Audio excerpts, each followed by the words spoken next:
This is the new Olight Seeker 4 Pro. It's 4,600 max lumens, and I'm going to tell you all about it right now.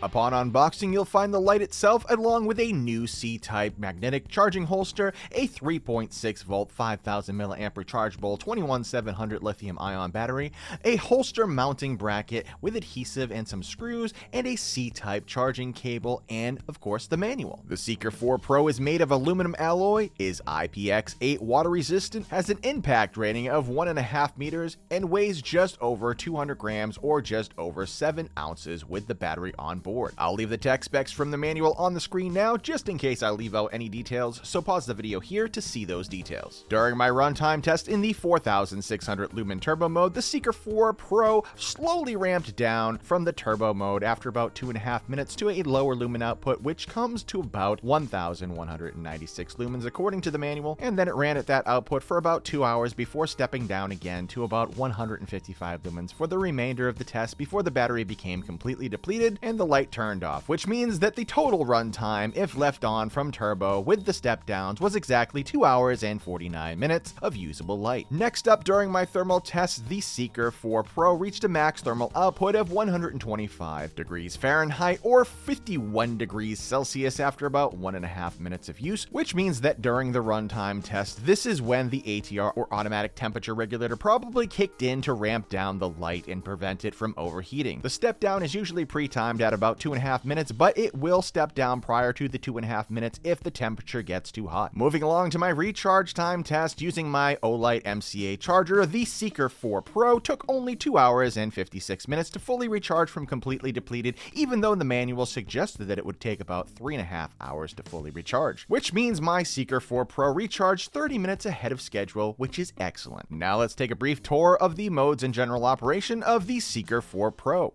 This is the new Seeker 4 Pro. This is the old version. The first thing you're going to notice about these two different versions is that the new version has a way better rotary dial here than the old version. The old version is kind of not very tactilely pleasing and you can't really feel it, especially if you have desensitized fingers from working very hard, you know? The new version is just so much more intuitive. It feels like you're actually doing something when you spin it. You see those lights light up right there. It tells you exactly what your output's going to be, especially when you're dialing up. You turn it on, you press the button, you can hold it down, and then you can rotary that dial. That's what you want.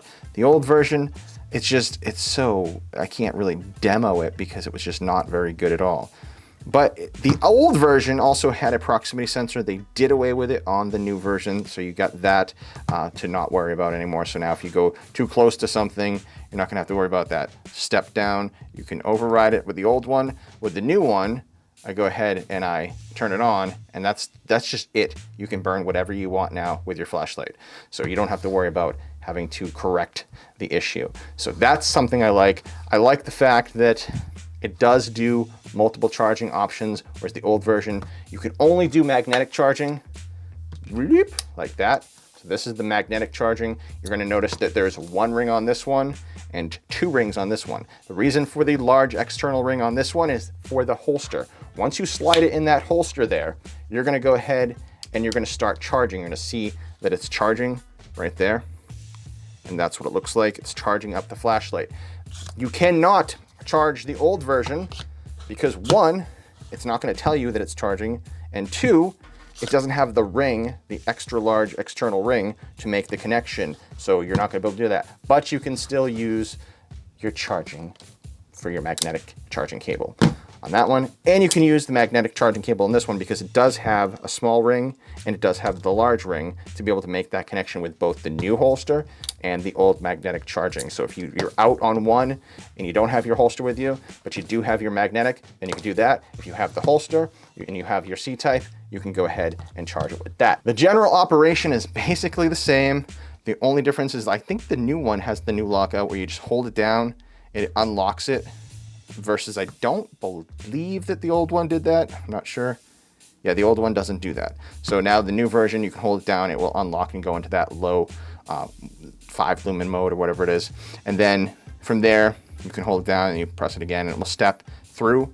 And it also gives you the option to go all the way up to the 4600 lumen turbo mode just by rotary alone, which is cool. I like that idea. Whereas the old one, I don't believe that it did.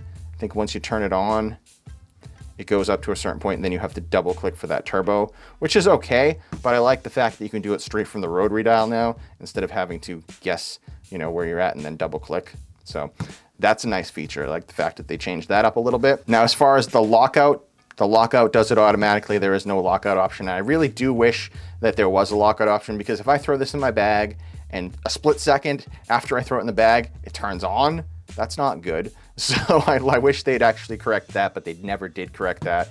And so I just don't like that fact that you can't manually lock out as well. It didn't come with a pocket clip, kind of annoying, but for a $140 flashlight. You still have your triple click for the strobe, so you have to unlock it, and then you can triple click, you can go to the strobe. It does have the timer on it. It's got, I think, the 3-minute and the 9-minute, and how you use that is you turn it on, you double and then a half click, and it will flash once, double and a half click again, and it's going to flash twice, and it's going to give you like the 3-minute and the 9-minute. Nobody cares about that except for, I don't know why that's even there. That's just silly. But yeah, that's it. Let's take this bad boy outside, see how bright it is, do a side-by-side comparison with the old and new version. I'm going to even compare it to the Olight Warrior X3, which is, not a totally different light, but I just want to show you guys anyway. So let's go. The SEEKER 4 Pro has a max beam distance of 260 meters or 850 feet in the 4600 lumen turbo mode. It also has a max candela of 16,895 CD, and the LED color tint in this video is in cool white, coming in between 5700K and 7000K with a CRI of 70. All right, guys, we're outside with the SEEKER 4 Pro. And I have this right now in the 5 lumen mode. That's the 5 lumen mode from about 5 feet away. Not super bright right there. I'm gonna jump up again. Now we're in the 50 lumen mode. You can start to see a little bit further in front of you here. That's 50 lumens. And now we're gonna step it up again. 300 lumens, you can start to see out into the field there. 300 lumens. And now we're gonna jump it up again to 1200 lumens. That's what 1200 lumens looks like. And we're approximately about 100 yards to the tree line back there. I'm gonna step it up again, and now we're at the 4600 lumen mode. It's a flutter, not a thrower. That's what that looks like. Let me give you a little bit better example. Here's probably a better example since we're a lot closer. Now this is probably about 30 yards, 40 yards, and that back there to that dark tree line in the back is about 100 yards.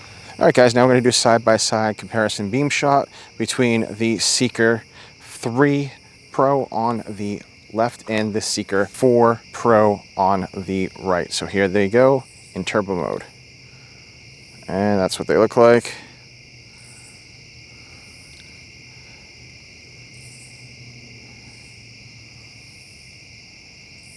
This is just the SEEKER 4 Pro. This is just the SEEKER 3 Pro. SEEKER 4.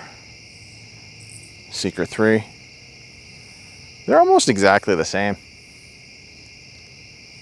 Now we have the SEEKER 4 Pro on the right in turbo, and we have the Warrior X3 on the left, and that's what those look like side by side.